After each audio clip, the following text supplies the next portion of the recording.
Bonjour à tous. Donc tout d'abord, je voudrais remercier Corina et le professeur Popa de m'avoir invité, de me donner comme ça l'occasion de venir pour la première fois en Roumanie et pour la première fois à Timișoara et de participer donc à cette leçon, et j'espère que ce sera aussi un échange. Donc je vais vous présenter un certain nombre d'éléments qui sont liés à une recherche en cours qui porte sur Mons 2015, Mons qui est une ville belge dans laquelle j'habite et dans laquelle je suis professeur et qui a été capitale européenne de la culture. Mais au-delà de l'exemple de capitale européenne de la culture, je voudrais vous parler de frontières, de culture, d'identité européenne. Donc c'est très très vaste. J'aborderai seulement certains aspects et surtout n'hésitez pas à m'interrompre si à un moment donné, d'une part ce n'est pas clair et d'autre part peut-être que l'on peut échanger et accroître finalement également ma connaissance et peut-être pas seulement votre écoute. Alors donc je suis professeure à l'Université catholique de Louvain qui est une université multisite en Belgique. Elle a son siège central à Louvain-la-Neuve et elle a plusieurs sites, notamment à Mons. Je suis professeure en sciences politiques, mais je travaille depuis beaucoup d'années avec des géographes, des économistes, et d'ailleurs à la base je suis économiste. Donc c'est plutôt une approche pluridisciplinaire que je vais vous présenter que finalement une approche 100% politologique. Alors, j'ai préparé en fait un PowerPoint en français et un PowerPoint en anglais pour permettre les échanges. Surtout n'hésitez pas s'il y a un problème de compréhension à m'arrêter. Et je voudrais pour ce plan d'aujourd'hui partir d'une question de recherche et puis m'interroger en 3 temps sur le sens de l'appartenance. Donc finalement, citoyenneté, sentiment d'appartenance, qu'est-ce que ça veut dire au niveau de l'Europe, en commençant par 2 éléments, un dont vous avez tous entendu parler, dont on parle un tout petit peu moins aujourd'hui, mais à mon avis ça va revenir, c'est le Brexit. Et puis des expériences et une expérience en particulier de participation locale pour voir finalement comment la citoyenneté européenne est reconnue à la frontière et à la frontière franco-belge pour la participation locale. Un deuxième temps qui portera sur les 3 concepts citoyenneté, frontière et culture et comment ils se relient éventuellement. Et puis la 3e partie qui sera sur le cas de Mons. Là, je vais vous donner quelques éléments, mais évidemment, ayant été à la fois analyste de Mons 2015, mais surtout porteur et acteur de Mons 2015, n'hésitez pas là aussi à me poser d'autres questions. Et puis quelques remarques finales, pas véritablement de conclusion, parce que c'est un processus de recherche toujours en cours. Alors, comme je le disais, les 3 éléments qui articulent ma question de recherche sont la culture, la citoyenneté européenne et le lien qui existe entre culture et citoyenneté européenne. Mais j'y ajoute en fait cette question de frontière qui paraît a priori tout à fait en opposition avec la notion de citoyenneté européenne et qui peut interroger en tout cas la notion de culture. Et donc finalement, dans le cadre de ce que je vous présente et puis de travaux que l'on accomplit avec divers collègues, finalement, la question, c'est est-ce qu'une frontière, et une frontière à l'intérieur de l'Union européenne, pourrait être un incitant à améliorer la citoyenneté européenne? Est-ce que finalement, les actions, les interactions qui se passeraient à cheval sur une frontière, en interaction d'une région d'un côté et de l'autre de la frontière, pourraient être finalement un lieu privilégié pour développer la citoyenneté européenne, pour développer au-delà de la citoyenneté le projet européen. Et le cas des capitales européennes de la culture, finalement, pourrait être un exemple, je pourrais dire, parmi d'autres. Et donc la question, c'est de dire, est-ce qu'une capitale européenne de la culture qui serait alors frontalière ou transfrontalière, si elle se définit à cheval sur la frontière, permettrait en fait d'améliorer cette relation entre culture et citoyenneté européenne. Et ça, c'est un peu ce qui va articuler tout ce que je vais vous présenter maintenant. Alors pour parler de citoyenneté européenne, pourquoi parler plutôt de citoyenneté européenne alors que je parle d'identité au début? Alors le terme d'identité, c'est un terme vraiment polysémique, très très large. Et donc dans le cadre de l'identité européenne, il me semble que c'est beaucoup trop large pour pouvoir l'aborder dans une recherche, en tout cas particulière. Et donc j'ai choisi de travailler surtout sur le sentiment d'appartenance à l'Europe et finalement à l'intérieur de ce sentiment d'appartenance, le lien entre la citoyenneté, la qualité de citoyen et le sentiment d'appartenance. Alors j'aurais voulu commencer par là, mais j'ai juste oublié, donc peut-être que vous pourriez vous présenter, comme ça je verrai aussi finalement quelles sont les personnes qui échangent avec moi, savoir dans quelle orientation vous êtes, comme ça je peux peut-être, sinon diriger mon intervention, en tout cas peut-être préciser certains éléments. Donc vous êtes étudiant ?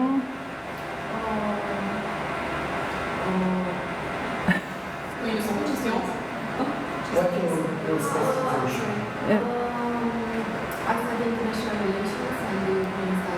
Ah, ok.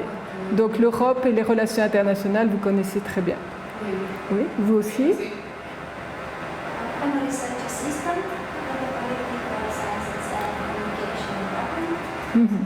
Donc en sciences politiques, tout ce qui va être citoyenneté, vous allez peut-être avoir l'impression que c'est une sorte de caricature. Désolée.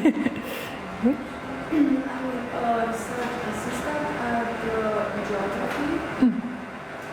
Et donc, vous, c'est peut-être la caricature portera plus sur ce que je vais dire sur les frontières, puisque là aussi, je vais devoir réduire. Donc, professeur Popa et... Moi, je suis géographe.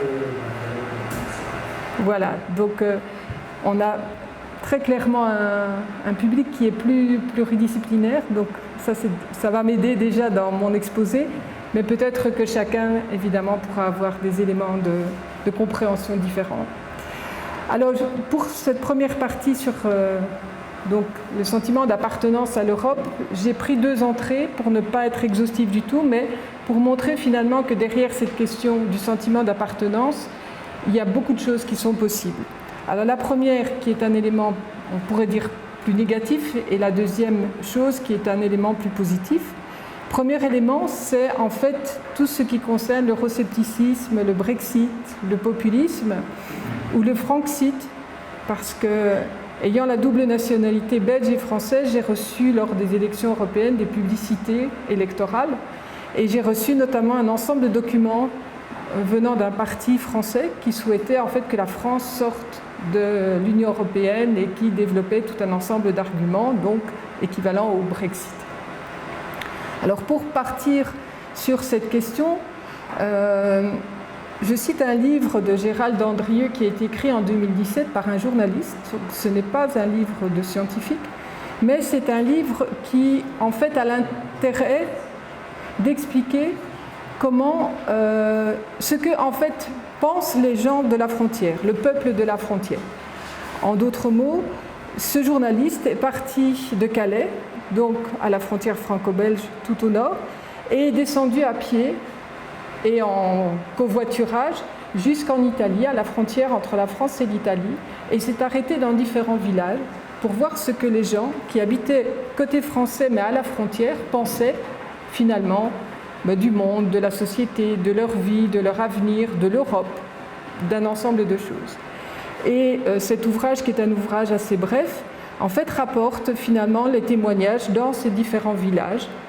Et il s'interroge notamment sur le lien, qui était un peu son hypothèse au départ, entre le fait que beaucoup de personnes de villages à la frontière française ont voté Front National au premier tour des élections présidentielles, alors qu'ils sont a priori dans un contexte où l'Union européenne va être plus favorisée, la circulation va être plus favorisée. Donc finalement, lui posait ça comme un paradoxe au départ. Et son ouvrage, qui est un ouvrage de journaliste, évidemment ne démonte pas tout le mécanisme, mais pose quand même quelques éléments qui me semblent intéressants à présenter lorsqu'on parle d'euroscepticisme ou de populisme. Et donc, en retenant seulement ce que les gens ont dit sur l'Europe et sur les frontières, on peut relever que ces peuples des frontières ont parlé d'immigrants, de réfugiés, de terrorisme. C'est-à-dire finalement de problèmes qu'ils voient comme plus vivants pour eux parce qu'ils sont à la frontière, mais qui sont des questions internationales. et qui finalement ne sont peut-être pas plus importantes à la frontière. Je pense notamment au terrorisme. Le terrorisme a touché Paris et Bruxelles et n'a pas forcément touché la frontière, les territoires de la frontière. Mais habitant à la frontière, ils ressentent une sorte d'insécurité à être là. Et c'est donc un des sujets qu'ils abordent. Autre élément, ils parlent de la libre circulation des biens et des services qu'ils constatent à la frontière. Ils parlent de la concurrence et du dumping intra-européen, et notamment du dumping social. Et donc, ce qu'ils mettent en évidence à ce moment-là, c'est finalement que l'ouverture des frontières a permis de mettre des situations inégales en évidence. Et ils vont parler, par exemple, alors vous l'avez peut-être vu ici en Roumanie, même si ça concerne le plombier polonais, c'est toujours l'expression qu'on utilise en France en tout cas, en Belgique un peu moins, mais en France certainement, qui est en fait de dire finalement tout un ensemble de métiers sont maintenant pris par des personnes qui viennent d'autres parties de l'Europe que le pays d'où on vient. Et donc quelque part une partie du chômage vient de la libre circulation, et non pas de la libre circulation mais du dumping social qu'il y a derrière cette libre circulation. Et puis, il y a deux autres éléments qu'ils mettent en évidence. D'une part, la fin de ce qu'ils ont appelé, ou de ce que j'appelle plus exactement, l'économie de la frontière. Avant, quand il y avait une frontière, le marchand de tabac, par exemple, il faisait fortune d'un côté de la frontière parce que les gens venaient chercher du tabac chez lui. Alors pour le tabac, ça continue. Donc entre la France et la Belgique, c'est toujours plus intéressant d'acheter le tabac en Belgique par rapport à la France. Mais pour beaucoup d'autres commerces, ce n'est plus du tout intéressant d'avoir un commerce à la frontière et de profiter de l'effet d'échange. Et eux, ils ont constaté ça dans leur petit village où avant il y avait un certain nombre de commerces et ces commerces se sont fermés puisqu'il n'y a plus de frontières. Et le dernier élément, c'est la mobilité transfrontalière et la symétrie associée. Pourquoi ? Parce qu'une bonne partie de ces personnes rencontrées à la frontière, finalement, travaillent de l'autre côté de la frontière ou vont faire quand même leurs achats de l'autre côté de la frontière. Donc, dans le local, il y a toujours de la symétrie. Alors, le long de la frontière entre la France et la Suisse, entre la France et l'Allemagne, entre la France et le Grand-Duché du Luxembourg, les personnes rencontrées expliquent qu'elles vont travailler de l'autre côté de la frontière, parce que c'est là qu'il y a le travail. Donc, on est bien dans de la mobilité transfrontalière en termes d'emploi. Donc ça, c'est ce que rapporte ce livre, et je trouve qu'il met vraiment, finalement, il souligne un certain nombre de points qu'on peut retrouver dans beaucoup d'études différentes, mais il le fait de façon agrégée. Et si vous lisez le français, c'est assez intéressant, on va dire. Après, l'auteur prend les résultats du premier tour et du deuxième tour des élections présidentielles, puisque c'était quand même son objectif, de voir finalement, en fonction des situations rapportées par ces interviews, quel va être l'impact ou le non-impact sur le résultat dans les élections présidentielles françaises. Alors peut-être un deuxième élément sur l'euroscepticisme, un petit retour en arrière, parce que le terme d'euroscepticisme, à l'origine, il est né en 1988 d'un journaliste britannique qui n'est pas assez libéral. Donc l'euroscepticisme, au départ, c'est un mot qui sert à dire que le point de vue de l'Union européenne n'est pas suffisamment ouvert, n'est pas suffisamment vers la libre circulation. Donc historiquement, il y a 30 ans, on dit eurosceptique quand on dit pas assez ouvert, pas assez libéral, pas assez de libre circulation. Aujourd'hui, on utilise le même terme d'euroscepticisme pour dire il faut retourner à plus de fermeture, il faut retourner à plus de nationalisme, il faut retourner vers plus de protectionnisme. Donc, lorsqu'on analyse les documents, il faut faire attention évidemment de quel euroscepticisme vous parlez, celui qui trouvait qu'il n'y avait pas assez d'ouverture ou celui qui trouve qu'il y en a trop, puisque le même mot va être utilisé dans la littérature. Et puis un deuxième point par rapport à cet euroscepticisme, c'est finalement, il y a l'exit, le Brexit, ça c'est une chose, mais on se rend compte qu'il y a beaucoup de d'euroscepticisme doux ou soft, c'est-à-dire finalement d'indifférence, d'inertie. les personnes considèrent que l'Europe, ce n'est pas une partie de leur vie, de leur société, de leur impact.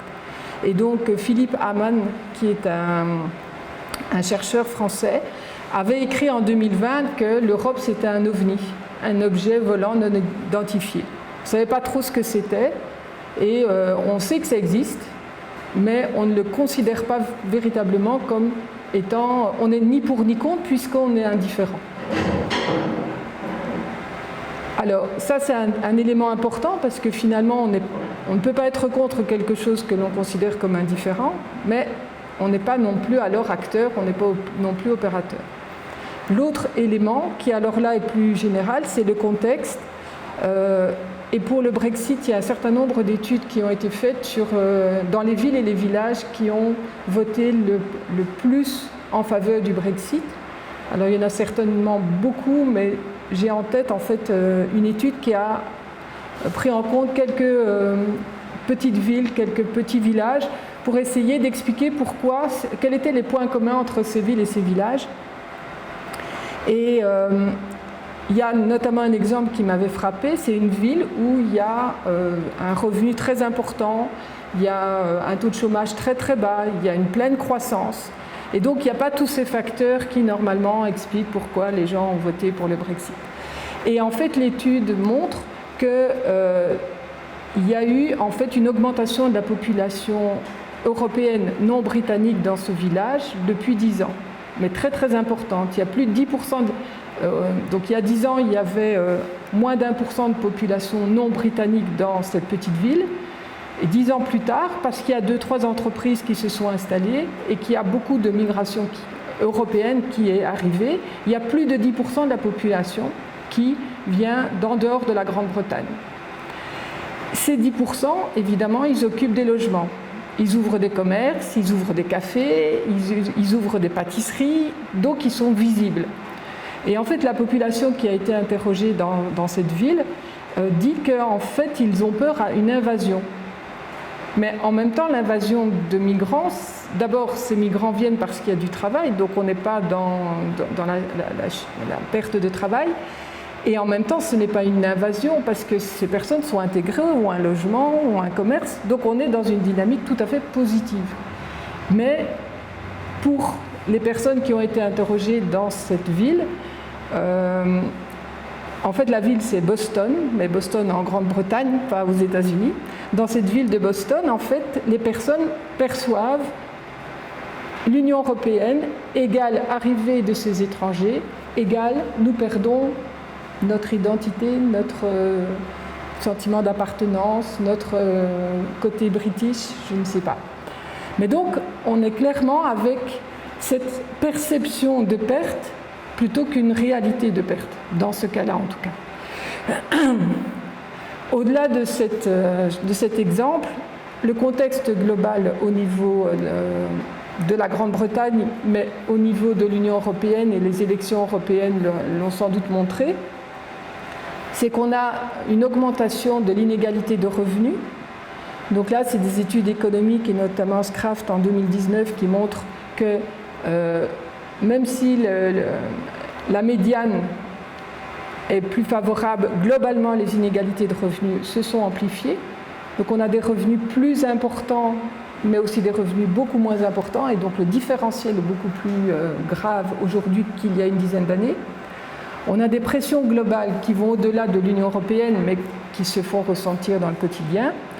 Et on a ce qu'on pourrait appeler des périphéries, alors des périphéries au niveau de l'Union européenne, entre l'Union européenne, entre guillemets, qui gagne au centre et qui gagne moins en périphérie, mais à l'intérieur des pays aussi.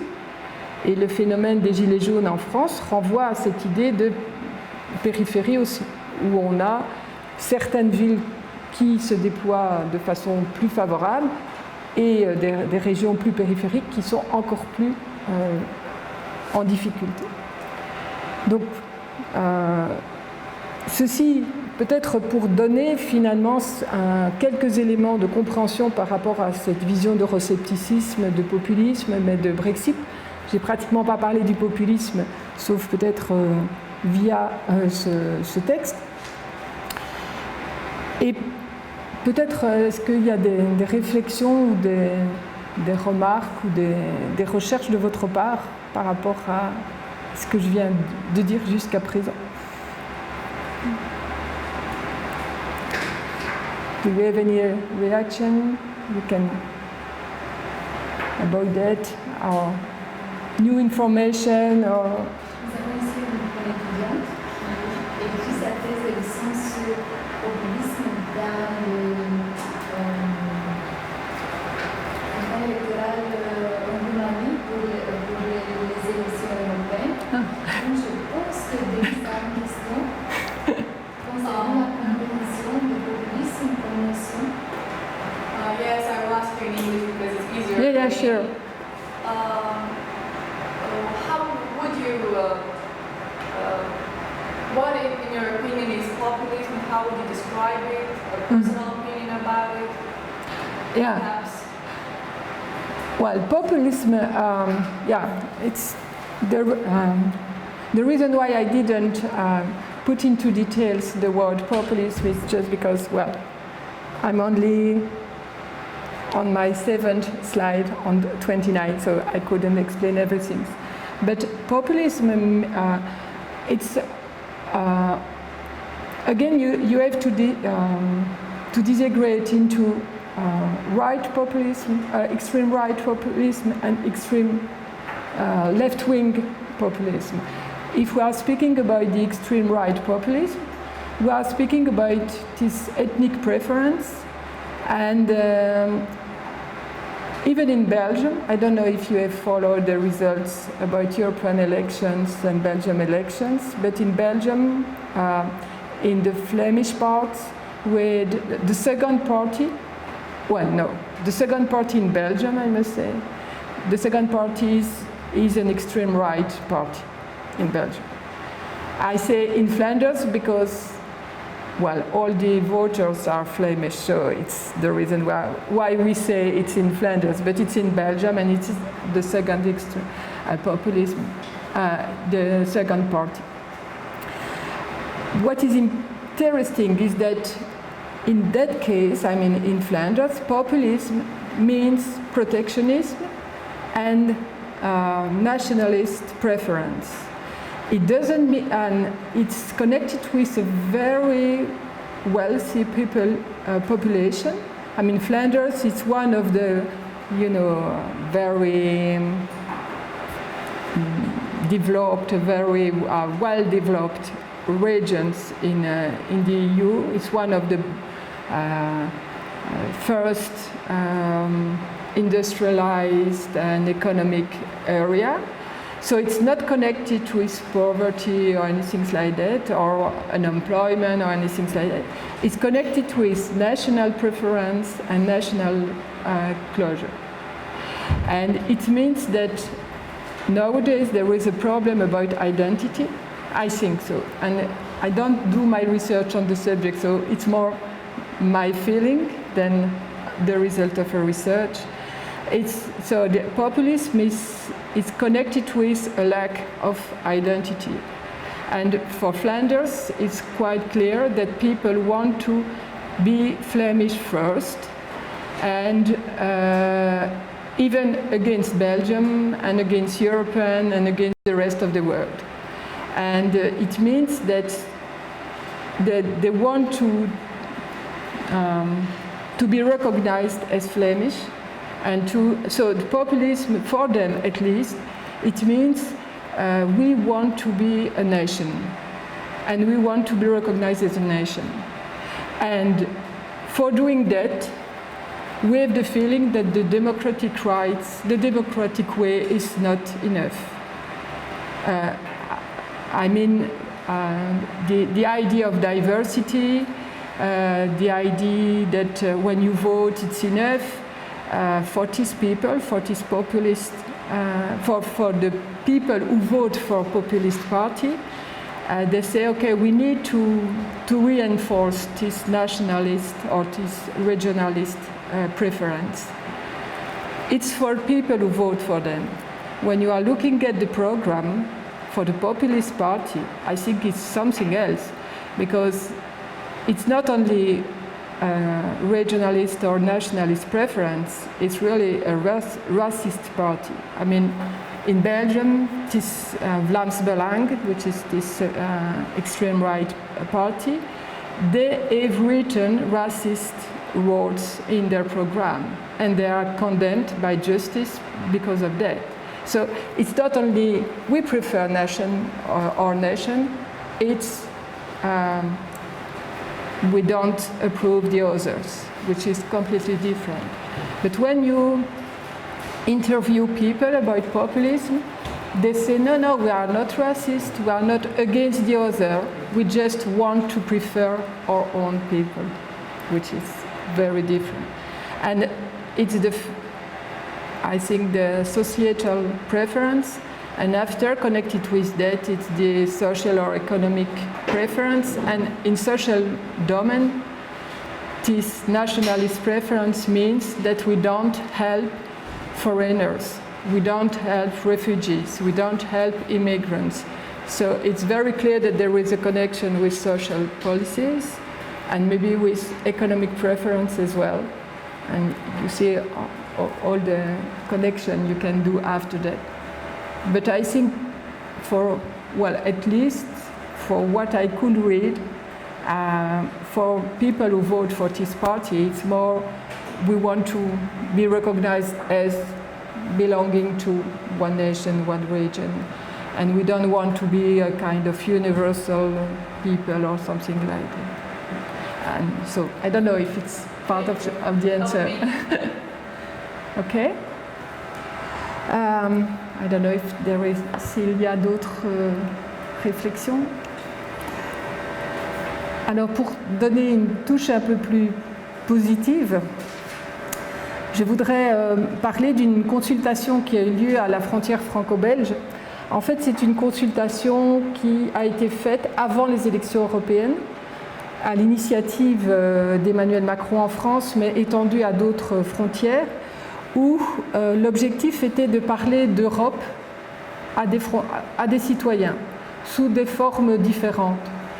Et à la frontière franco-belge, en fait, le groupement européen de coopération territoriale, ce qu'on appelle l'Eurométropole, qui réunit en fait Lille, une grosse ville française, Tournai et Kortrijk en Flandre, et 200 communes en tout. Donc ce groupement organisait en fait 3 réunions où les gens étaient invités, donc c'est vraiment de la bonne volonté, à venir parler à l'Europe. Non pas parler de l'Europe, mais parler à l'Europe. Et l'idée derrière ça, c'était de dire finalement qu'est-ce que l'Europe, d'avoir un peu un processus ascendant. Qu'est-ce que moi j'attends de l'Europe? Ou qu'est-ce que moi je refuse pour l'Europe? Et dans cette manifestation qui a eu lieu en octobre 2018, c'était une des étapes. Dans cette manifestation, en fait, les gens ont parlé de l'Europe, mais entre eux, y compris avec des représentants de projets européens. Pas des députés, etc. Des gens qui faisaient des projets transfrontaliers, par exemple. Des gens qui avaient des projets fonds européens, donc des projets de cohésion territoriale. Mais donc dans du local, en fait. Et il y a eu une autre action un peu plus tard avec des députés. Mais l'objectif, de nouveau, ce n'était pas que les députés viennent faire la leçon aux citoyens, mais c'était que les citoyens parlent aux députés. Et donc, ce n'était pas les députés viennent expliquer ce qu'ils font, les députés européens, mais c'est les citoyens viennent dire ce qu'ils ont à dire aux députés. Donc ça, c'est quelque chose qui s'est passé en avril 2019. Pour revenir à cette expérience des citoyens parlent à l'Europe en octobre 2018, il y avait 3 temps. Et le premier temps qui a surpris tout le monde, c'est un conteur, donc quelqu'un qui est venu raconter une histoire. Donc les gens ne s'attendaient pas du tout à ça, ils s'attendaient à être à des tables rondes pour parler. Et là, tout à coup, on leur a demandé en fait de se mettre autour du conteur et d'écouter l'histoire, et qui était le mythe de l'Europe. Donc Europa, dans la mythologie grecque, c'est très violent, parce que c'est une femme qui s'est fait violer. Donc la mythologie en fait donne à Europa une vision très très violente où on l'enlève, on interdit son mariage. Enfin, c'est quelque chose de très dur. Mais c'est dans la mythologie. Donc si on cherche le mythe d'Europa, on trouve quelque chose qui est en fait contre-intuitif par rapport à la vision qu'on souhaiterait. Ça, c'était le premier temps un peu pour perturber les gens. Et puis dans le deuxième temps, on a demandé aux gens en fait de se positionner dans une salle. Il y avait des cercles. J'aime l'Europe un peu, beaucoup, passionnément, à la folie, pas du tout. Et les gens devaient se mettre dans les cercles, dans un premier temps, et après, s'ils le voulaient, dire pourquoi ils s'étaient mis dans ce cercle-là. Et donc, ça permettait d'avoir des choses très, très différentes dans le pourquoi. Par exemple, dans les gens qui s'étaient mis, et il y en avait beaucoup dans « pas du tout », je n'aime pas du tout l'Europe, et ils étaient là pourtant. Donc, mais ils n'aimaient pas du tout l'Europe parce qu'elle ne faisait pas ceci, elle ne faisait pas cela, elle ne faisait plus ceci, elle ne faisait plus cela. Dans les gens qui disaient qu'ils aimaient l'Europe, beaucoup citaient les programmes Erasmus en disant « ma fille, mon cousin, mon neveu, il a pu aller dans un autre pays et tout à coup, on a pensé à l'Europe autrement. » Donc voilà. Très peu de gens parlaient de l'euro, de la monnaie. Ça, c'est quelque chose qui n'est pas du tout apparu là-dessus. Après, le troisième temps, c'était, on a parlé d'Europe, du passé, quelle est celle que vous voudriez ? Et vous pouvez imaginer tout. Et quels seraient les mots-clés qui seraient importants pour vous pour créer cette nouvelle Europe. Et lorsque l'on fait un petit diagramme, les mots qui sont importants pour les gens, pour parler d'Europe, alors j'ai repris seulement ceux qui étaient cités au moins 5 fois. Il y en a plein qui étaient cités une seule fois. Mais dans les mots qui étaient le plus cités, c'était le mot social, une politique sociale, une action sociale, une activité sociale, une organisation sociale, etc. Le mot mobilité, ça c'est logique avec l'Europe, parce que si on parle de libre circulation, on parle évidemment de cette idée de on va pouvoir être mobile, on va pouvoir bouger. Et le troisième élément qui revenait, c'était le mot citoyenneté. Et donc, ça, c'est pour ça que je trouve intéressant cette expérience par rapport à la question de l'identité, de la citoyenneté, parce que ce n'était pas le mot identité, c'était vraiment le mot on est citoyen européen, on va aller voter, on a des droits, on a des devoirs. Qu'est-ce qu'on peut faire pour améliorer cette citoyenneté ? Et il y avait des idées pour donner des cours sur l'Europe à l'école primaire, donc pour les petits. Il y avait des idées pour que les cours de géographie soient des cours à l'échelle de l'Europe et pas son pays, comme je suppose c'est partout comme ça, on apprend son pays. Donc il y avait plein d'idées comme ça parmi les gens qui étaient là. Donc c'était assez intéressant parce que quelque part, en tout cas moi avec une vision très europhile, j'aurais pu le dire dès le début, je me suis dit que si les gens se réunissent et puis ont ça comme idée, ça veut dire qu'on voit un projet à l'Europe, même s'il n'est pas déjà construit. Donc il y avait le mot paix aussi qui est revenu, et là c'est notamment des personnes plus âgées qui disaient l'Europe a quand même est ce qui a permis entre la France, l'Allemagne, la Belgique, une paix là où on n'a pas pu la faire pendant la première moitié du XXe siècle. Donc c'était aussi un mot qui était important. Donc je ne sais pas si vous avez eu des actions liées à l'Union européenne, aux élections européennes, des activités particulières pour en fait demander aux gens ce qu'ils pensaient de l'Europe ou s'il y a eu un petit peu d'animation européenne.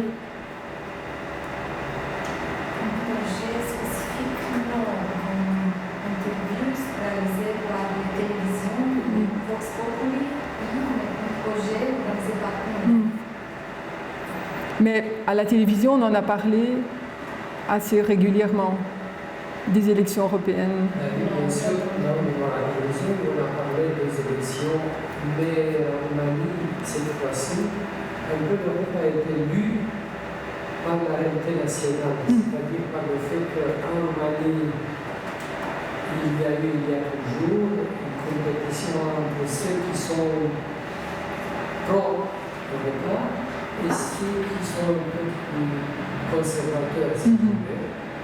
Et donc, la victoire, si vous voulez, la grande participation aux élections, cette fois-ci, parce qu'il y avait une forte participation aux élections européennes, est due en partie à cette mobilisation, à cette volonté de mettre en avant ceux qui sont pro-européens face à ceux qui sont plutôt conservateurs. Pas contre l'Europe, mais qui sont perçus comme étant plutôt conservateurs face à l'avenir, à la modernité de la Roumanie, et peut-être pas autant face à l'Europe, parce que la Roumanie est quand même un pays qui est pro-européen. Et parmi les pays qui sont le plus pro-européens, c'est ce qui montre par exemple le baromètre de l'Union européenne, qui se répète. Les Roumains sont toujours parmi les plus. Peut-être que je ne sais pas, vous avez en tête les chiffres du baromètre européen de la Roumanie se classe. Comment? Juliette a cité ça. Bon, mais la proportion, je ne sais pas, 80, 90%. Peut-être j'exagère. Mais en Belgique, on avait les élections européennes en même temps que les élections fédérales et en même temps que les élections régionales. Donc les élections européennes ont été... Ici, c'était les élections européennes, plus un référendum sur la problème de la justice. Oui, sur le problème de respect de la justice. Donc ça a mobilisé aussi les gens. Et ici, en fait, ce type d'action tel qu'il était développé n'avait pas pour objectif de parler du Brexit, par exemple, ou du populisme, mais vraiment de faire que les gens votent. En fait, l'enjeu de ces actions-là, c'est vrai que c'était développé beaucoup par des gens pro-européens, donc il y avait toujours la connotation quand même plutôt pour, mais on disait toujours, l'objectif, c'est que les gens se sentent concernés par les élections. Après, ils font ce qu'ils veulent. Quand on parle de Nouvelle Europe, c'est quand même qu'on est déjà favorable au projet, ou sinon on n'en parle pas trop. Mais... C'est la perception des politistes ici en Belgique, parce que nous avons tous des perceptions plus ou moins différentes. Mais compte tenu du fait que la Roumanie est entrée dans l'Union européenne depuis pas très longtemps, les Roumains ne se trouvent pas dans cette position d'avoir assez de l'Europe, comme nous pouvons. Les Roumains sont encore bien enchantés par l'Europe, par le fait que nous appartenons. Ce qui n'est pas 100% valable pour les jeunes, par exemple, car ils n'ont pas vécu les périodes où il n'y avait pas l'Europe pour les Roumains, c'est-à-dire la Roumanie qui n'était pas en Europe. Je vois maintenant, par exemple, parmi mes étudiants, il y a pas mal qui sont sceptiques, si vous voulez, parce qu'ils n'ont pas vécu la période où la Roumanie ne faisait pas partie de l'Europe. Mais il y a aussi d'autres jeunes qui continuent d'être très enthousiastes pour l'Europe parce qu'ils voyagent, ils connaissent l'Europe peut-être plus que d'autres. Les choses sont très mélangées. Mais à mon avis, non, ma perception est que la Roumanie reste encore bien européenne à ce niveau. Oui, et c'est vrai que le taux de participation et les résultats étaient très enthousiastes. La participation n'était pas due surtout au fait que les Roumains sont pro-européens, c'était dû à la mise en terme justice, contre la justice, contre... C'est ma perception, c'est pas ma perception de quoi les journalistes. Est-ce que les sujets spécifiques européens n'ont pas eu une ampleur dans les élections européennes? Parce que la mise était la lutte contre la justice. C'est vrai que les citoyens moyens ne sont pas intéressés de les thématiques européennes, mais même les politiciens n'approchent pas des thématiques spécifiques européennes. Et c'est lui de discuter des thématiques politiques internes en Roumanie et de critiquer le pouvoir, de combattre la corruption en Roumanie. Et c'est ça. Ouais. Et donc c'était plutôt ça que ceux qui étaient pour la justice, contre la corruption, tout ça, était perçu comme des Européens, et donc les gens ont voté pour les élections européennes avec eux, et contre, peut-être pas autant pour, mais surtout contre le pouvoir. Ils ont voté contre. C'était un vote plutôt négatif. Donc, ici en France, les élections étaient seulement sur les élections européennes. Alors en plus, en Roumanie, je ne sais pas, mais en Belgique, le vote est obligatoire. Donc de toute façon, les gens sont obligés d'aller voter. Sinon, on a une amende.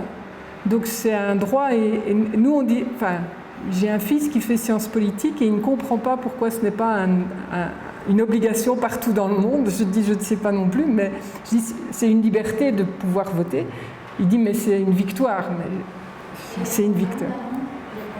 Alors l'amende n'est pas très grande, mais il y a quand même beaucoup de gens qui vont voter. Et puis dans les gens qui votent, il y en a qui remettent un bulletin blanc parce qu'ils ne veulent pas voter, mais ils sont venus. Ils ont été obligés de venir, mais après, ils n'ont pas donné leur avis. Donc, voilà.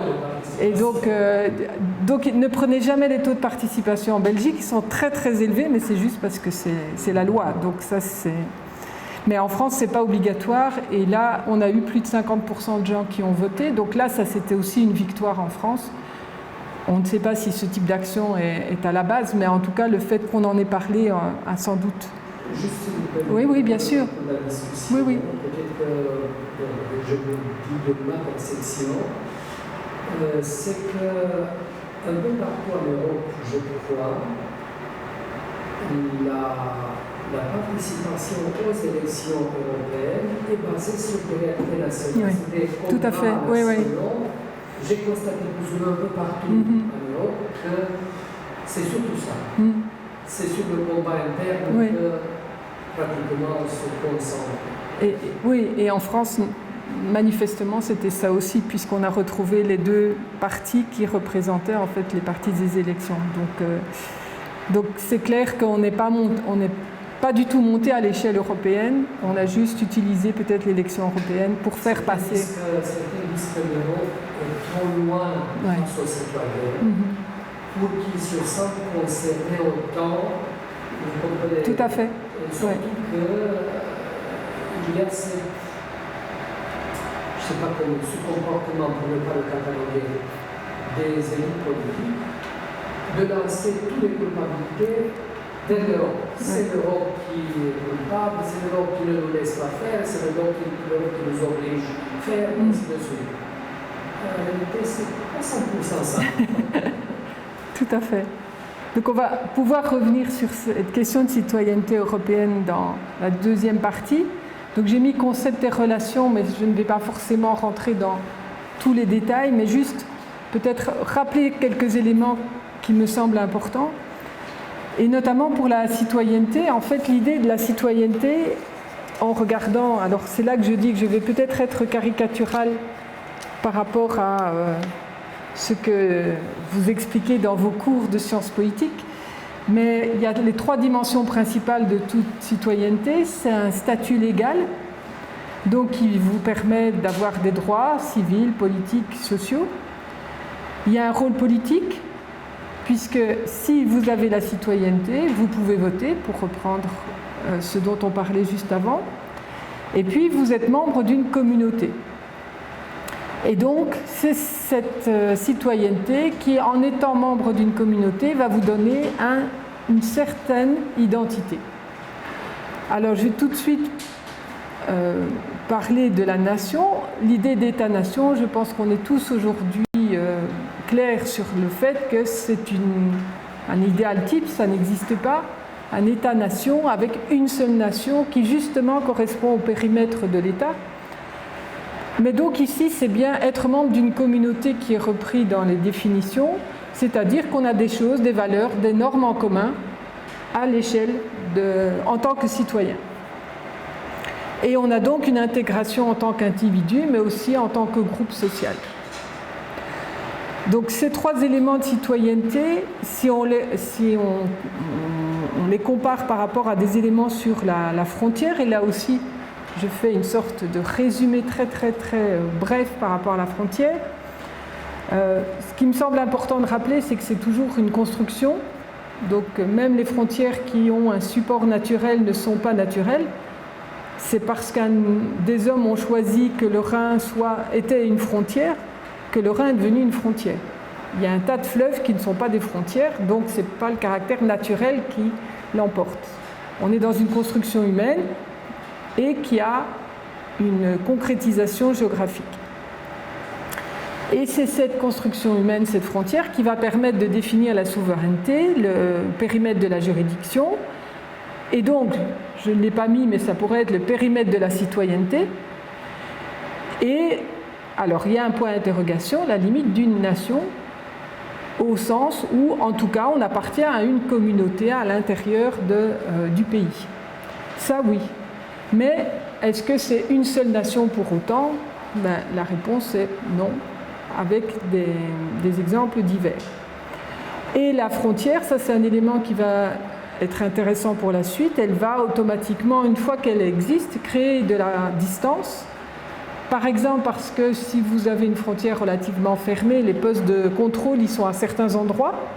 Donc à un moment donné, vous devez passer par ces postes de contrôle, donc la frontière va générer de la distance, mais elle va aussi générer de la distance sociale et de la distance culturelle.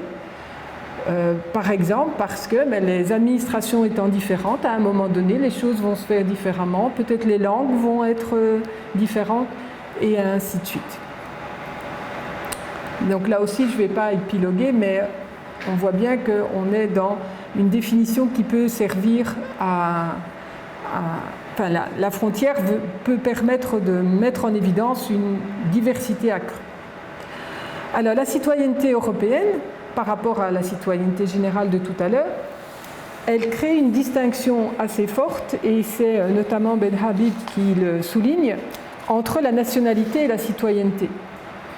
En d'autres mots, la citoyenneté européenne, elle ne s'occupe pas de nationalité. Elle s'occupe d'une citoyenneté. Donc, donner un statut légal, des droits pour participer aux institutions. On peut voter en tant que citoyen européen.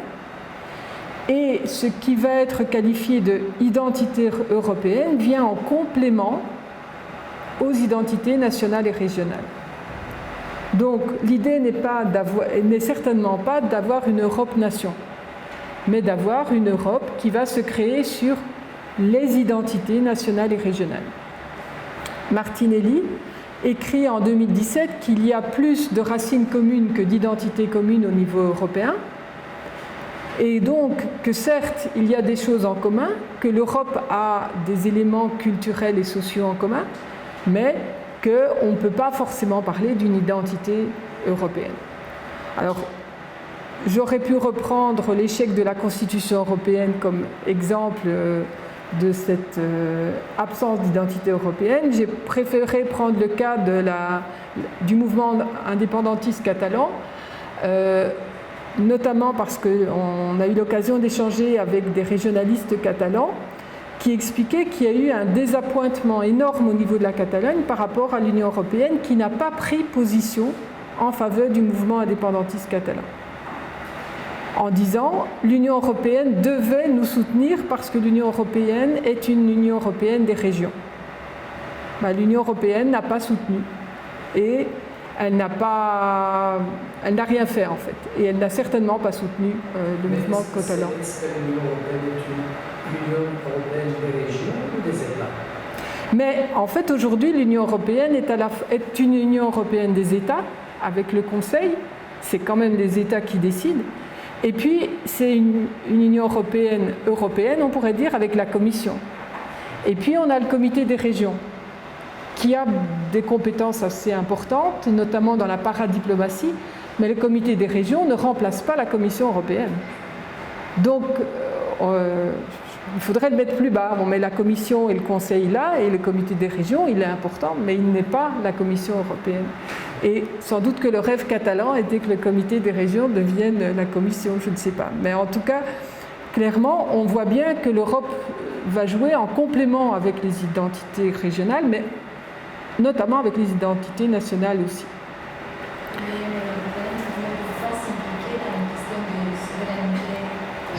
Voilà. C'est un article des États. Oui.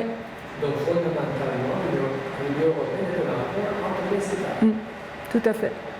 Et donc, la Commission européenne travaille à l'échelle européenne, mais elle ne peut pas travailler sans l'accord des États.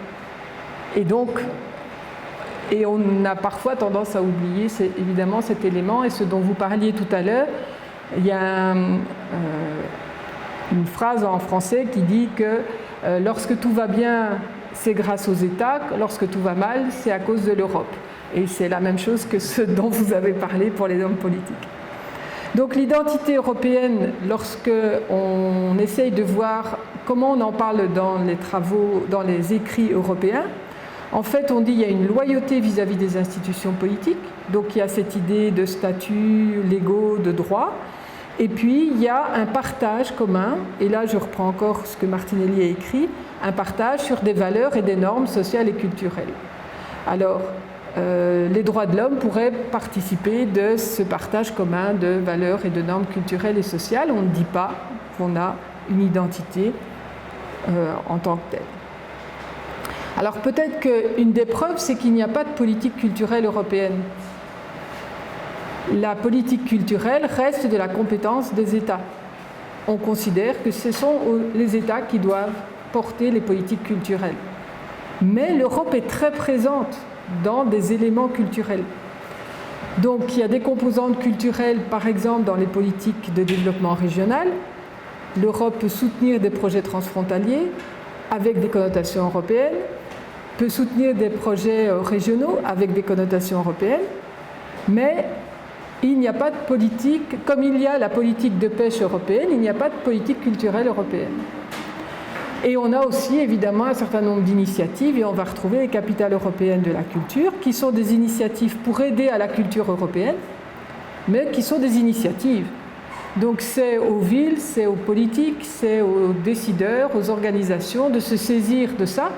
C'est absolument pas obligatoire. L'idée du patrimoine européen est quand même aussi intéressante parce que ça commence à mettre un lien entre des éléments qui appartiennent par exemple à différents États. Et donc, dans cette question d'européanisation et de culture et d'européanisation, Sébastien Févry parle d'un processus à la fois descendant et ascendant, mais où on n'a pas encore véritablement, où on n'a pas même. Il n'y a aucune volonté d'avoir une politique culturelle à cette échelle-là. Alors, lorsqu'on parle de culture et d'Europe, il y a deux dimensions, alors qui sont assez intéressantes, parce que c'est l'unité et la diversité. La diversité, respect des cultures propres aux différents États membres, et unité parce qu'il y a un héritage commun. Et donc c'est bien une formulation qui est relativement souple, mais qui permet de dire qu'il y a quand même des points communs entre les différents États membres. On n'est pas juste une communauté économique, en d'autres mots. Alors du coup, on pourra revenir sur l'idée de capitale européenne de la culture, qui est un de ces instruments pour aider à mettre en évidence le patrimoine local de la ville, mais aussi l'identité européenne. On joue sur les deux tableaux. Et en fait, j'ai repris les 4 objectifs qu'on retrouve sur le site des capitales européennes de la culture, et je trouvais intéressant. Le premier, c'est montrer la richesse et la diversité des cultures. Donc on commence par la diversité. Et puis après, juste en dessous, on dit « Ah, c'est les critères que les Européens partagent ». Donc on joue sur l'unité. Et puis, le sentiment d'appartenance à une ère culturelle commune, c'est quelque chose de vague, mais qui veut dire que peut-être à un moment donné, on va quand même appartenir à l'Europe d'une certaine façon. Et le dernier, c'est le développement des villes. Donc on voit le lien entre le développement socio-économique et la culture. Et je voulais juste rappeler que Mons, dont on va parler tout de suite, a été capitale européenne en 2015 et que cette année, c'est Plovdiv en Bulgarie et Madère en Italie. Donc, j'ai parlé de citoyenneté, j'ai parlé de frontières, j'ai parlé de culture et je vous emmène maintenant à Mons. Du coup, je me rends compte que je n'ai pas mis de carte, mais j'ai juste mis une photo qui était une photo prise le 24 janvier 2015 à l'inauguration de l'année de capitale européenne de la culture. Alors, ce que j'aime bien dans cette photo, c'est que c'est sur la Grand Place, donc qui ressemble un peu à vos Grands Places.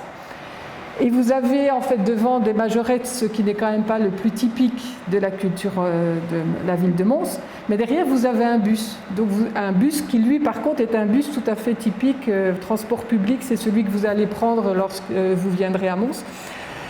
Donc on a essayé à chaque fois dans toute cette année d'utiliser en fait des éléments qui étaient extérieurs à Mons, des éléments propres à Mons, et aussi à rendre culturels des objets qui d'habitude ne le sont pas forcément. En tout cas, les bus chez nous n'ont pas de vocation à être des lieux de culture. Je sais qu'il y a des endroits où les bus sont utilisés par des peintres, etc. Chez nous, pas du tout. Ce sont des bus, point. Mais donc ici, ils participaient à la fête quand même. J'ai repris ici les différentes sources qui m'ont servi pour l'exposé que je fais.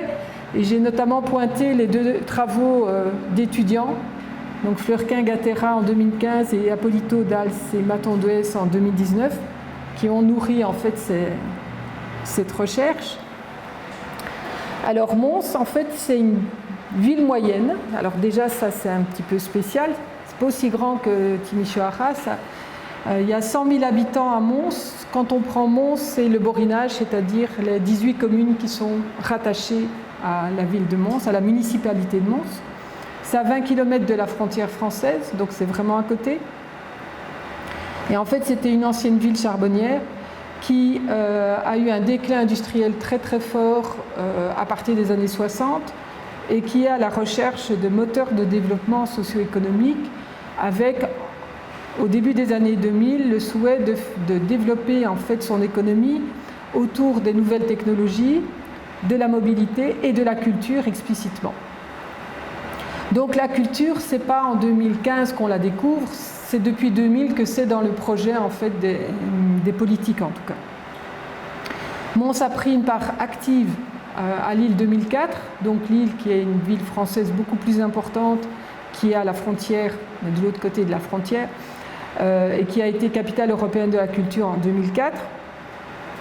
Et à partir des années 2000, 95-2000, il y a eu une collaboration entre le centre culturel de Mons et le centre culturel de Maubeuge, en France, pour avoir une planification culturelle commune, organiser des transports ensemble, organiser soumettre des projets pour obtenir des fonds Interreg ensemble. Donc on avait une activité transfrontalière en matière de culture qui préexiste en fait à l'année de capitale européenne de la culture. Alors, 2015, c'est l'année de capitale européenne de la culture et en fait le projet qui se construit, j'ai mis 3 petites photos, j'en ai pas mis beaucoup d'autres. À gauche, vous avez en fait un événement qui passe dans les rues historiques de Mons et c'est un événement qui a été construit avec les écoles, c'est un des événements participatifs avec des revendications. On a demandé aux jeunes de trouver des slogans, de décorer. C'est une parade en fait véritablement émergente de la population. Le deuxième, c'est une exposition qui a eu lieu sur Van Gogh, parce qu'en fait Van Gogh a habité à Mons et a été pasteur protestant à Mons juste avant sa carrière de peintre. Et donc il y a eu une exposition qui a eu pour objectif de montrer comment on devient peintre en fait, comment Van Gogh devient le peintre Van Gogh. En remontant finalement aux 2 années qu'il a passé dans le borinage en tant que pasteur protestant auprès des mineurs, donc rien à voir avec la peinture, mais où il commence à dessiner et où il commence à se rendre compte d'abord qu'il n'est pas bon pasteur, qu'il n'est pas du tout fait pour cette profession-là, et qu'il dessine, qu'il fait un certain nombre de croquis, qu'il peint, et puis qu'il va commencer à échanger avec d'autres peintres de la région et la carrière émerge. Et cette exposition, évidemment, a aussi intégré des peintures de plus tard, pas seulement les croquis. Et donc ça a été un succès énorme. C'est l'événement phare de Mons 2015. Et le troisième élément, c'était une structure en bois qui a été mise pour l'année 2015, qui était un café Europa, et qui avait pour objectif d'avoir un grand mur Internet, en fait, où on pouvait en permanence dialoguer avec 9 villes dans le monde entier. 6 villes européennes et 3 autres villes en Australie, au Japon et je ne me rappelle plus la troisième, en Amérique latine, je crois, qui permettaient en fait d'avoir des échanges en direct sur cet écran. C'était aussi un café au sens de café, on pouvait prendre un verre, on pouvait se rencontrer, voilà, c'était un lieu un peu magique ici et ailleurs quelque part. Donc en quelques chiffres, Mons 2015, c'est plus de 2 millions de visiteurs pour une ville de 100 000 habitants. Donc on peut se dire que c'est quand même un succès. Je dis quand même, je peux retirer le quand même. 180 000 visiteurs pour l'exposition Van Gogh, qui a réellement eu une ampleur internationale, et 100 000 participants aux festivités d'ouverture le 24 janvier. 301 événements importants et 5 nouveaux musées, nouveaux ou qui venaient d'être rénovés. Alors la politique qui a eu lieu, c'était que les fonds européens de développement régional, notamment, ont aidé à rénover des musées à Mons depuis des années. Et l'objectif, ça a été que le 1er avril, 5 sites, musées, soient ouverts en même temps. Donc il y en avait un, il était prêt déjà depuis quelques mois, il aurait pu être ouvert avant. Et il y en a un, en fait, qui était presque prêt. Donc on l'a ouvert le 1er avril et puis on l'a refermé le 2 et il a été réouvert en septembre. Mais comme ça, il a fait partie des 5 événements du 1er avril et ces musées sont aujourd'hui toujours évidemment là, toujours rénovés et toujours prêts à accueillir des touristes. Donc on est quand même de nouveau pour une petite ville dans quelque chose de relativement intéressant. Alors, on peut continuer à parler de la vie de Mons 2015, mais je vais revenir à mon sujet. Donc l'Europe et la frontière. À quel moment parle-t-on d'Europe dans le projet de Mons 2015 ? Et à quel moment parle-t-on de frontières dans le projet de Mons 2015 ? Alors ce qui est intéressant, c'est qu'il y a dans l'organigramme de Mons 2015 un responsable attaché au projet européen. Donc ça veut dire au minimum que la fonction est importante et que ce rôle-là, ce n'est pas un responsable pour la fondation ou bien pour Mons 2015 ou pour les capitales européennes. C'est vraiment un responsable pour les projets européens. Et donc ça veut dire qu'au minimum dans l'organigramme, on trouve que cette fonction est utile. Quand on regarde l'ensemble des activités, en fait, il n'y en a que 3 qui sont labellisées européennes. Donc, il n'y a que 3 manifestations où on revoit le mot Europe. C'est très peu lorsque, je rappelle, plus de 300 événements, et donc c'est intéressant. Et puis, on a ce café Europa qui s'appelle Europa, donc... mais finalement, c'est 6 villes sur les 9 qui sont européennes. Et là, ce sont les étudiants, donc Arnaud Fleurquin et Samuel Gattera en 2015, qui ont vraiment travaillé sur ce café et qui ont interrogé en fait sur ce qu'il y avait derrière le café Europa. En fait, c'est rapprocher les gens, permettre à une culture commune d'émerger, y compris dans la distance. Et en fait, le café, c'est plus un réseau que véritablement une identité commune. C'est vraiment, on est ici et grâce au web, on va communiquer avec l'Australie, on va communiquer avec d'autres villes en Europe, on va communiquer, mais on est vraiment dans une culture commune, mais qui est vraiment une culture virtuelle commune. Donc c'est vraiment l'idée du réseau qui est mise en évidence ici. Mons 2015 et la frontière. Ici, on n'a pas de responsable de projet transfrontalier d'une façon ou d'une autre. Et à aucun moment, on ne met en évidence le cross-border ou le transfrontalier. Alors, on va parler des artistes, des marchés, etc., locaux, en insistant, c'est un artiste local ou c'est un artiste international. Ce sont les 2 échelles qui vont être utilisées. Mais on ne va jamais dire c'est un artiste européen, par exemple, sauf dans les 3 festivités repérées, et on ne va jamais dire c'est un artiste transfrontalier, de l'autre côté de la frontière.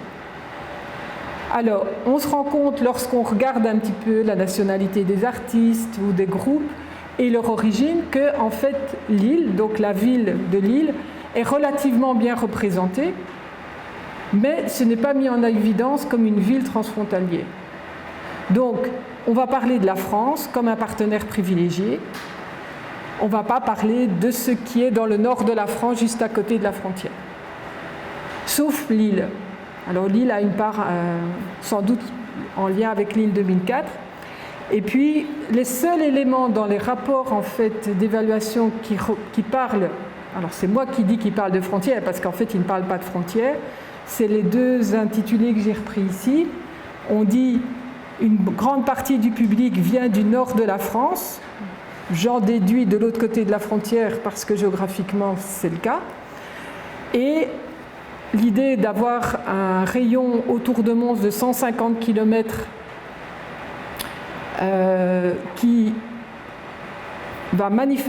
va concrétiser d'où viennent les gens. Donc les gens viennent d'un rayon de 150 km de Mons ou de la frontière française. Ça, c'est les mots qui sont utilisés. Puisque Mons est à 20 km de la frontière, ça leur permet d'ajouter 20 km à leur rayon. Mais on n'est pas du tout dans une implication frontalière, transfrontalière ou autre chose de ce style-là. Et puis, au cas où le sentiment d'appartenance renverrait à l'Europe, lorsqu'on regarde les résultats du label de 2015, en fait, on se rend compte que le premier effet positif de la frontière, ça a été un moteur pour le développement socio-économique. Ça, c'est vraiment ce qui est mis en évidence dans le rapport KEA, qui est un groupe de consultants, dans le rapport de la Fondation. Donc, ce n'est pas tellement la culture qui est mise en évidence comme premier résultat, mais un deuxième, aider à rénover le centre-ville. Un troisième, localiser Mons sur une carte en Belgique et à l'échelle européenne. Alors j'ai mis compris pour les Flamands. Alors je l'ai rajouté sur le slide en anglais. Je me rends compte que j'ai mis à l'échelle belge, c'était induit. Alors de nouveau, la Belgique est une Belgique fédérale, donc avec une Flandre qui parle flamand, une Wallonie qui parle français, et un système fédéral tel qu'on a des compétences différentes au niveau fédéral et au niveau des régions.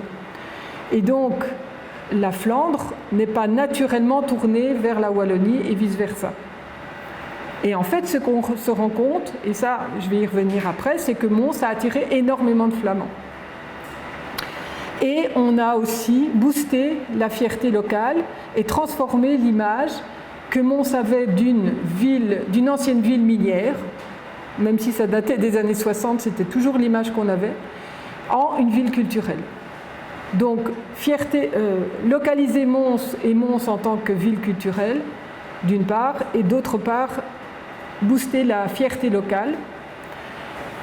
Et finalement, lorsqu'on interroge les gens sur et l'Europe dans tout ça, parce que c'est capitale européenne de la culture, alors là, de nouveau, j'ai repris une des citations qui a été faite c'est une étudiante qui était ambassadrice. Alors on avait le statut d'ambassadeur, c'était des Montois qui pouvaient pendant l'année 2015 avoir un rôle un peu particulier, volontaire, mais pour guider les gens dans la ville, pour les accueillir chez eux, pour les emmener à une exposition, etc. Et donc une étudiante qui était ambassadrice de Mons 2015 a dit que les gens n'allaient quand même pas se sentir plus européens, et parce que l'Union européenne avait aidé à organiser des événements. Pour elle, c'était rien à voir. Enfin, il n'y avait pas de lien entre capitale européenne de la culture et Europe. C'était capitale européenne de la culture de Mons, et c'était ça qui comptait. Et donc, on a bien la fierté locale qui a pu être améliorée et absolument pas de connexion avec un éventuel sentiment européen. Donc, si je reprends mon petit schéma avec mes questions, on en arrive à quelque chose qui est évidemment différent de ce qui était initialement prévu. Le frontalier, la frontière, on n'en parle pas, elle n'existe pas, pas plus qu'autre chose en tout cas, donc elle devient grise par rapport au schéma de départ. La culture, elle est bien une aide pour le développement local et une aide pour la fierté locale, le sentiment d'appartenance locale, mais pas européen. Donc en guise de conclusion, mais ce n'est pas vraiment une conclusion, le périmètre de Mons 2015, alors oui, je n'en ai pas parlé, mais il y a beaucoup de choses dont je n'ai pas parlé. Au départ du projet de Mons 2015, c'était vraiment un projet culturel, du kilomètre culturel au centre de la ville de Mons. Donc, toutes les installations devaient être accessibles à pied dans un espace d'1 kilomètre. C'était une vision de centralité très forte, avec tous les musées, et donc tous les touristes auraient été attirés dans ce kilomètre. Évidemment, les communes du Borinage, donc les environs, les 18 communes qui sont autour de Mons, étaient appelées à contribuer à Mons 2015, mais n'allait voir aucun effet bénéfique. Donc, tout à coup, notamment en lien avec des élections communales, on a élargi et on est passé du kilomètre culturel à Mons-Borinage comme le périmètre de Mons 2015. Ce qui a permis d'inclure les 2 maisons où habitait Van Gogh, ça tombait bien, parce que sinon l'exposition était au centre, mais pas les maisons où il avait vécu. Mais en même temps, du coup, les 18 communes de Mons-Borinage ont toutes été impactées par Mons 2015. Et notamment avec des activités que les communes pouvaient elles-mêmes proposer, enfin quelque chose de beaucoup plus participatif. Donc le périmètre de Mons passe du kilomètre à Mons-Borinage, à un réseau avec Europa, mais à aucun moment on n'élargit pour inclure un territoire français. Donc le territoire construit par Mons 2015 reste belge, et même wallon, tout à fait. On ne va pas de l'autre côté de la frontière, alors qu'en termes de kilomètres, on est juste à côté. Donc la frontière franco-belge, ce n'est absolument pas un objectif, ce n'est pas inclus, ce n'est pas une composante de la programmation.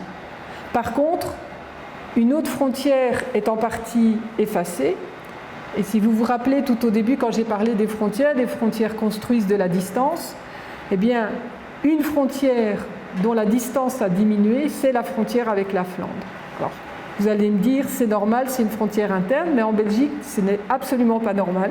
C'est une frontière très très importante et qui est en bonne partie, dans un certain nombre de cas, plus importante que la frontière entre la Wallonie et la France dans un certain nombre de dossiers.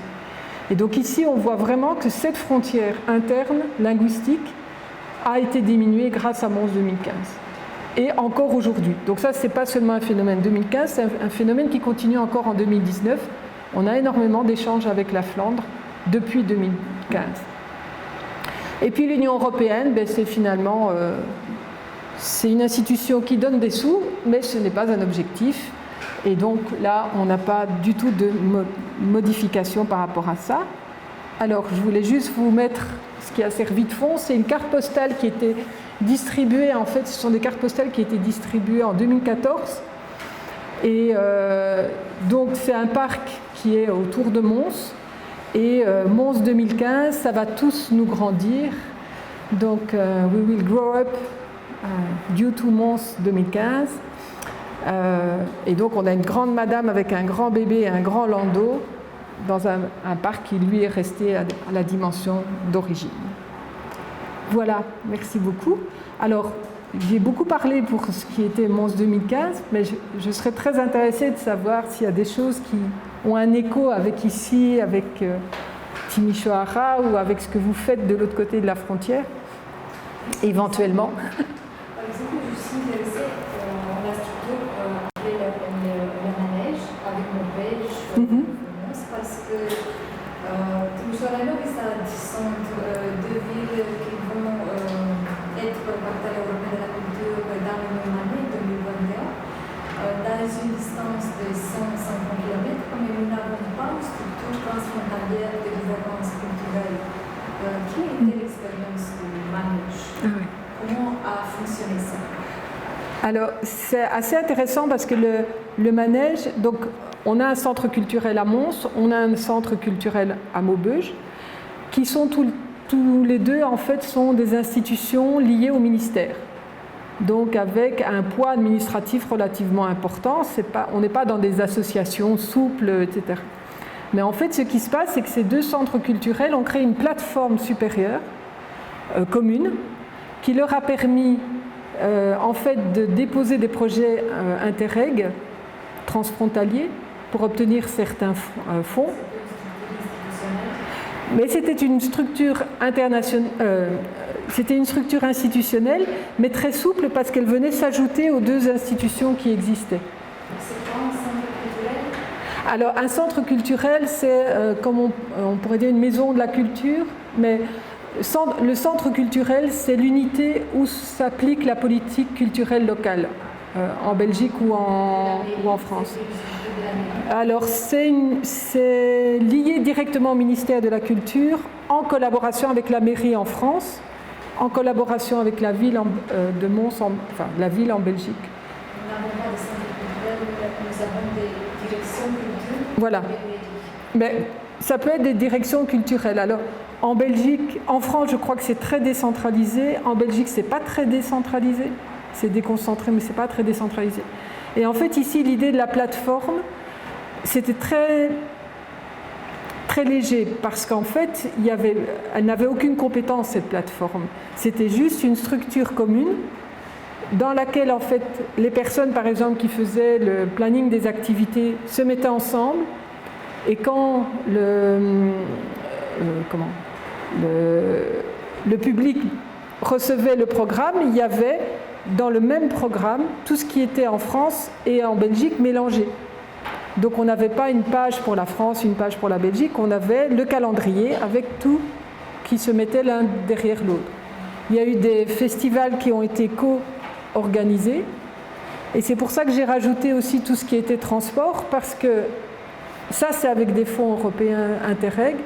On a financé des bus qui prenaient les gens du côté français pour les emmener en Belgique, ou qui prenaient les gens du côté belge pour les emmener à des spectacles en France. Et le bus a fonctionné seulement pendant le projet Interreg.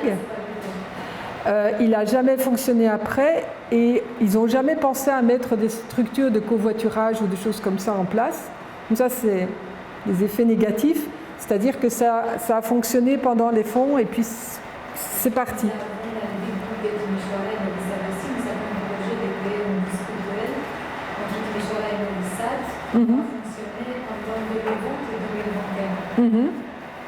Alors ce qui se passe, c'est que là aussi,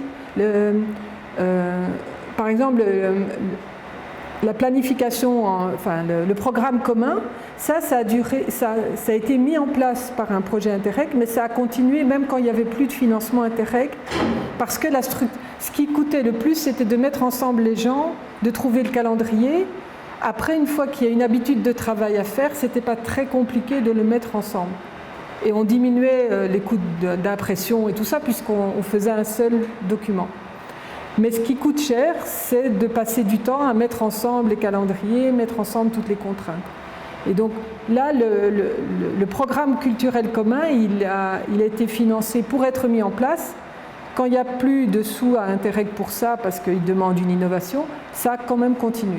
Par contre, les bus, il n'y avait pas l'argent pour payer le bus une fois que le fonds européen n'existait plus.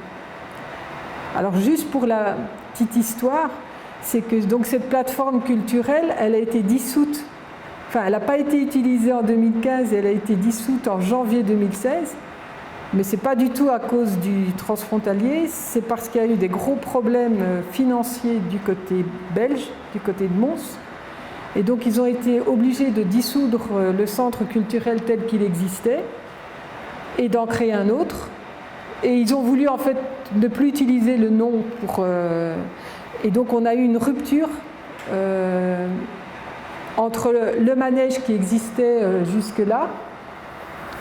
2015, le manège existe. 1er janvier 2016, le manège n'existe plus. Et le centre culturel côté Mons, ça s'appelle Mars maintenant, donc ça n'a plus rien à voir. Oui, c'est ça. En fait, le manège à Maubeuge existe depuis les années 80 ou 90. Donc ça, c'est vraiment le nom d'origine à Maubeuge. Mons a repris le nom pour montrer qu'ils travaillaient ensemble. Et puis Mons a laissé le nom pour prendre un autre nom en 2016. Et le manège existe toujours à Maubeuge. C'est toujours le manège. Le centre culturel continue. Donc eux, ils ont continué avec la même structure. Et disons qu'il y a vraiment des éléments intéressants, même en termes de façon de travailler ensemble, qui étaient intéressants, parce que les dynamiques culturelles en France sont beaucoup plus fortes que côté wallon. Donc, par exemple, il y a une habitude à organiser beaucoup d'événements, des débats, enfin, beaucoup de choses très, très diverses, très innovantes, en France, beaucoup plus qu'en Belgique.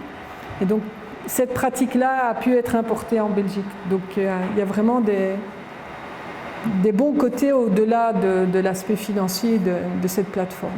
Mais maintenant, vous trouvez que la ville de Mons bénéficie toujours du fait qu'elle a été capitale européenne de la culture, c'est-à-dire qu'il y a plus de touristes, d'événements face auparavant. Alors, ils ont mis en place donc la nouvelle structure, enfin la Fondation 2015 s'est transformée en Fondation 2020 pour continuer à avoir des événements tous les 2 ans.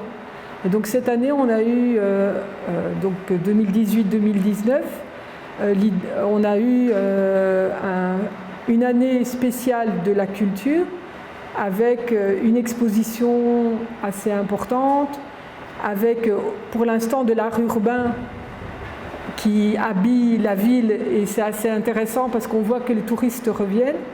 Et par exemple, au niveau de l'image de la ville, là, il y a clairement eu, en tout cas à l'échelle belge, un changement d'image où on avait cette... En fait, Mons, c'était une ville noire parce que c'était une ville du charbonnage. Et maintenant, c'est une ville culturelle. Donc, le changement d'image, il avait marché pour Lille, mais il a marché pour Mons aussi. Après, ce qui est peut-être plus dommage, mais il faudra l'analyser dans plus de détails, c'est que c'est plus culture et tourisme qui ont bien fonctionné que, par exemple, culture et enseignement ou culture et vie socio-économique. Donc, c'est vraiment l'industrie touristique qui profite et qui continue à profiter. Les hôtels continuent à fonctionner. Ça continue à marcher. Moi, j'ai trouvé Mons un peu intelligent. Une ville qui est la partie qui est sous la butte, là, c'est la partie historique ancienne. Elle est très très bien soignée, cette partie de la ville. Oui. Pratiquement, je ne presque rien trouvé qui est parti à l'entreprise. Mais c'est petit. Et je n'ai pas voyagé au-delà, c'est-à-dire dans les arguments le borinage. On peut quelque chose de traverser, mais le cœur est un peu plus rouge, c'est très sympa. Et je l'ai trouvé, moi, pendant mon séjour là, un peu plus vite que je m'attendais, parce qu'étant si beau, j'aurais aimé qu'il soit un peu plus peuplé. Peut-être que ce n'était pas la saison. Mais en fait, la caractéristique du centre-ville de Mons, la Grand Place, c'est ce qu'on trouve à Bruges ou à Bruxelles ou à Gand. Donc un touriste européen qui va à Bruges, il ne va pas venir à Mons, parce que c'est la même chose en plus petit. Donc je dis ça ici, c'est pas très positif, mais donc par contre, ce qui peut attirer, c'est s'il y a des expositions spécifiques ou bien s'il y a on a un folklore qui est patrimoine universel reconnu par le patrimoine universel de l'UNESCO, avec un musée. Ça, ce sont des choses qu'on ne trouve qu'à Mons, en fait. Donc là, ça, c'était il y a 10 jours. Pendant une semaine, il n'y avait pas une place dans tout Mons à cause du folklore. Donc, mais là, on n'avait pas trop besoin de Mons 2015, ça vient tout seul, en fait. Les gens viennent pour le folklore. Donc ce sont des éléments qui restent importants. disons, l'architecture centrale, ben voilà, il faut qu'on l'anime, parce que si on ne l'anime pas, on ne va pas forcément avoir un public européen. Par contre, avec des expositions, le fait que c'est bien desservi, etc., on peut animer quelque chose de plus constant. Avec Laurence Moyard, mais que vous avez rencontré, on a travaillé sur les liens entre le développement économique et puis la ville. Et là, on va essayer de mettre à jour un peu les données pour 2019 pour voir un peu s'il y a des secteurs qui ont quand même profité de ça, au-delà du secteur touristique. Mais le secteur touristique se porte bien. Là, maintenant, par exemple, on parle anglais et français sur la Grand Place pour l'instant. Donc ça, c'est bien. Ça, c'est positif pour nous. J'avais une question sur la première partie de palier directement. C'était, vous avez parlé de la différence entre citoyenneté au niveau national et citoyenneté européenne. La citoyenneté européenne est moins riche de côté par le côté identitaire. Mais si on fait la comparaison entre citoyenneté européenne et citoyenneté française, il y a les mêmes différences ou pas? Pas du point de vue social, mais du point de vue de la loi, du point de vue juridique, si vous voulez. Oui. Puisque la France n'a que des citoyens, elle n'a pas des identités nationales. Alors, en fait, les deux premières dimensions, le rôle politique et le statut légal, on va les retrouver au niveau européen et au niveau de chacun des États membres. L'appartenance à une communauté aussi. Après, qu'est-ce qu'on met derrière appartenance à une communauté? Donc, cette idée de sentiment d'appartenance à cette communauté va différer d'un État à l'autre, et on va notamment le retrouver dans les constitutions. Parce que, alors en France, on a une reconnaissance on n'a pas une seule nation, c'est ça que je disais. J'utilise quand même le terme de nation avec des guillemets, des énormes guillemets, mais je l'utilise parce que sinon c'est un non-dit, on ne le dit pas, on n'utilise pas le terme comme s'il n'existait plus. Mais je pense qu'il y a encore un certain nombre d'endroits où on en parle, donc il vaut mieux dire le mot même si on met des guillemets. Mais pour la France, par exemple, c'est vrai que l'idée d'une seule nation, c'est la France se construit sur des éléments identitaires forts, comme une seule langue, on va prendre ça, mais quand même une reconnaissance de la citoyenneté au sens large du terme. Mais on voit bien qu'il y a des débats sur qu'est-ce que ça veut dire être citoyen français. En Belgique, dans la nouvelle constitution, on parle du peuple belge et on parle des différences entre les régions. Et donc, on affiche clairement qu'il y a des germanophones, des francophones, des flamands, une Wallonie, une Flandre, Bruxelles. Et donc, on est dans une diversité au niveau de l'État. Mais donc là, à chaque fois, la Constitution va donner un peu la coloration. À mon avis, en Suisse, c'est un peu comme en Belgique, on montre plutôt la diversité. On dit qu'on est suisse et qu'on est aussi germanophone, etc. Et donc là, on va jouer aussi sur cette idée de diversité. C'est souvent, il me semble que quand on voit les idées de diversité et d'unité, les pays qui ont un système fédéral sont assez proches de l'Union européenne, en fait, où on essaye en même temps de dire qu'on appartient au tout et qu'on appartient à sa petite région. On joue sur les deux. En Belgique, ça fonctionne. Pour l'instant, on n'a toujours pas de gouvernement, mais on espère bien en avoir un. En Suisse, en tout cas, ça fonctionne.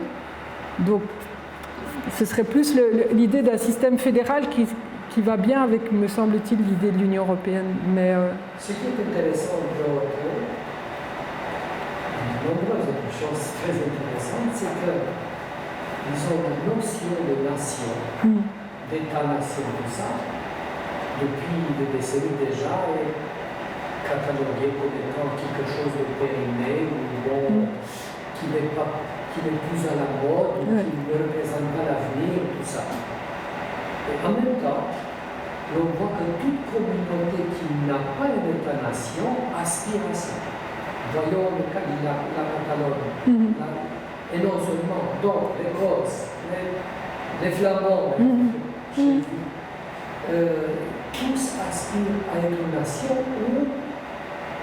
se coller à la nation mère, parce qu'il y a dans certaines régions de l'Europe ce statut. Comment expliquez-vous cette dichotomie jusqu'à la fin? Les élites nous parlent du fait que la nation, l'État-nation est quelque chose de périmé, et toute structure communautaire un peu plus grande qui ne dispose pas de l'État propre veut aspire à ça. Mais je vais lier ça peut-être à des... Excusez-moi, et je parle de ça uniquement en Europe. Parce qu'ailleurs, il y a des choses semblables ailleurs, mais réfléchissons à ce qui se passe en Europe. Mais j'ai l'impression qu'en tout cas, tout individu a besoin d'appartenir et à se reconnaître dans une communauté. Et donc, en travaillant sur les notions de frontières, on s'est rendu compte de ça avec une collègue française, c'est que la frontière est nécessaire pour tout individu. Donc, il a besoin de savoir où est son territoire, où est sa communauté. Lorsque l'on dit tout le monde est universel, on n'a plus de limites, on n'a plus d'idées. Mais alors on n'a plus rien et donc on n'a plus d'ancrage. Après, à quelle échelle est cet ancrage? Ça, c'est une première question.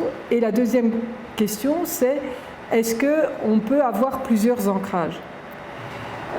Lorsqu'on travaille sur l'idée d'un État-nation, on met tout au singulier.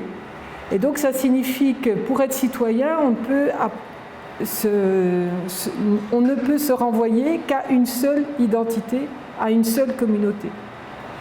Et que celui qui n'appartient pas à cette communauté au singulier, eh bien, ça ne va pas. Il est étranger ou il est extérieur. Donc ça, c'est un modèle qui était le modèle de l'État-nation, qui n'a jamais vraiment fonctionné. Après, quel est l'autre modèle? Alors, c'est vrai qu'en étant en Belgique, moi je vois que le modèle fédéral, il a du sens. En ayant été aux États-Unis, je m'en suis rendu compte aussi, parce que ce qui existe à l'échelle de l'État, on peut appartenir à une communauté, appartenir à un État, appartenir aux États-Unis, et tout ça est parfois en contradiction, mais à la limite, c'est pas grave. Donc, on peut tenir debout en tant qu'individu en appartenant à des communautés différentes, qui ont peut-être des normes un peu différentes, mais on peut fonctionner. Donc ça, moi, j'ai cette impression qu'on peut être, par exemple, citoyen belge et se sentir proche de la Flandre. Pour moi, ce n'est pas antinomique. À un moment donné, le problème, c'est quand on veut exclure. En fait, je ne sais plus qui expliquait que on devrait demander aux individus en France ou en Belgique qui est véritablement belge depuis 3 générations du côté du père et de la mère. Et si on fait ça, eh ben, il manque... la majorité des gens doivent partir parce que voilà, ils sont tous des fruits de mélange. Et c'est plutôt positif. Donc, en fait, lorsque, à Mons, par exemple, on a une communauté italienne très très importante et on a des habitudes qui sont devenues à Mons normales, alors que ce sont des choses qui viennent d'Italie, lorsque la population a immigré d'Italie. Et maintenant, à Mons, on pratique ça sans même se rendre compte que ça vient d'Italie et que ça ne vient pas de Mons. Et on en est, quelque part, c'est devenu une qualité montoise, alors que c'est pas... Donc, cette diversité, à mon avis, elle a donné des choses positives. Alors, ça éloigne du singulier, mais c'est comment réussir à montrer que cette diversité est une plus-value, mais sans nier qu'on appartient en effet à des communautés. Je crois que sans doute le problème, c'est de croire en le citoyen mondial, international, qui n'a pas de frontières, qui n'a pas de territoire. Je pense que c'est... Je ne sais pas s'il existe, mais... Peut-être que ça existe, mais c'est pas majoritaire. Et c'est peut-être pas ce qu'on a envie non plus. Voilà, je vais plutôt dire de ce côté-là. Donc les citoyens nomades, il existe, mais est-ce que d'abord c'est pas tout le monde, et il faut se rendre compte que c'est pas tout le monde, et en plus c'est pas forcément le modèle, un meilleur modèle que le modèle de quelqu'un qui est bien chez lui, qui est fier de venir de chez lui, mais qui du coup peut peut-être être fier d'autre chose aussi en fait. Donc c'est jouer sur une non-exclusivité en fait. L'idée d'État-nation c'était exclusif, c'était du singulier. Aujourd'hui, c'était une phase, voilà. Ouais. C'était la phase de construction en fait. De construction, oui. Dans laquelle se sont consolidées les identités des valeurs aussi. Ouais. Et avec, une fois ça accompli, ensuite les choses se sont relaxées plus ou moins. Et j'ai l'impression qu'au niveau des régions, enfin l'Europe des régions, elle a du sens, mais pas si elle se construit contre de nouveau. Parce que si on reconstruit des régions qui sont opposées les unes contre les autres, on n'a rien résolu en fait. Mais pouvoir se dire breton et français et européen, ça ne me semble pas antinomique pour moi. Mais voilà, exactement. Voilà.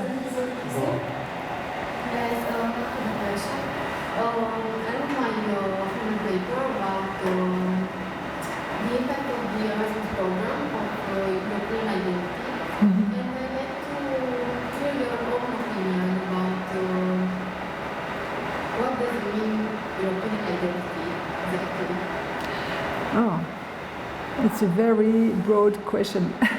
I think in Europe we have common history, common facts and common heritage. And what could be very interesting is to find which kind of common features we have in common. I mean, when you are looking at the history of the European member states, you can see that we have some common influences and maybe some differences between impact of Slav here, which is not the case for us, Celtic impact for Great Britain and Britain. And I think the history can help us to find this kind of European identity. And also because it will show that the borders are not natural at all. And for instance, Brittany is connected with Great Britain and not with France or things like that.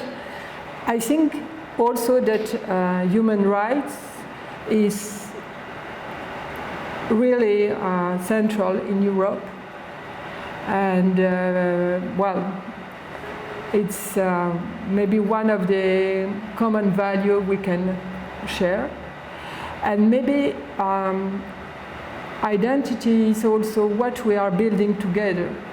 And so which kind of vision we have together for the future, and not only what we had in common in the past.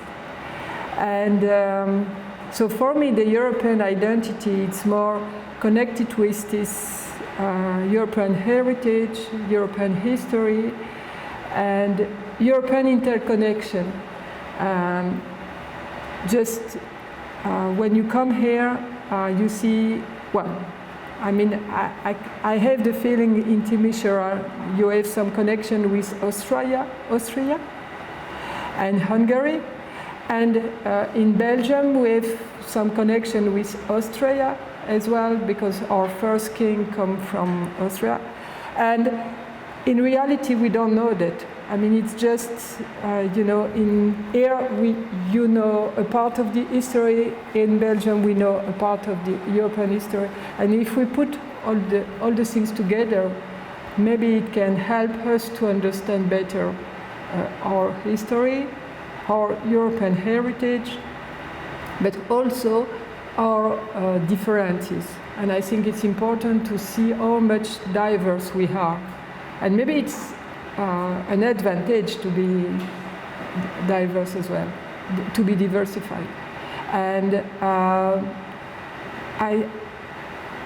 I think the problem, well, if I do the connection with the constitution, and some countries have denied, voted against the European Constitution because they say, well, we don't want to have a European Constitution, which means we don't want to have a European identity in a sense. And I think it's just because, maybe it's because European identity is a complement and doesn't deny the national or the regional identities. So I have the feeling that it's a bit like in the United States when you are an American, you are very proud of being an American, but you are also proud of being coming from Texas or California, and you are different. If you come from California, you don't come from New York, it's clear. And you have the right to say that and to feel like that. So you have the right to have the two levels of identity. I don't know if it answers. Ok. Merci beaucoup. Merci à tous. Et n'hésitez pas à me contacter si vous avez des intérêts ou des questions. J'ai mis l'adresse mail. C'est pas juste une adresse, c'est aussi si vous voulez utiliser cette adresse pour avoir des informations.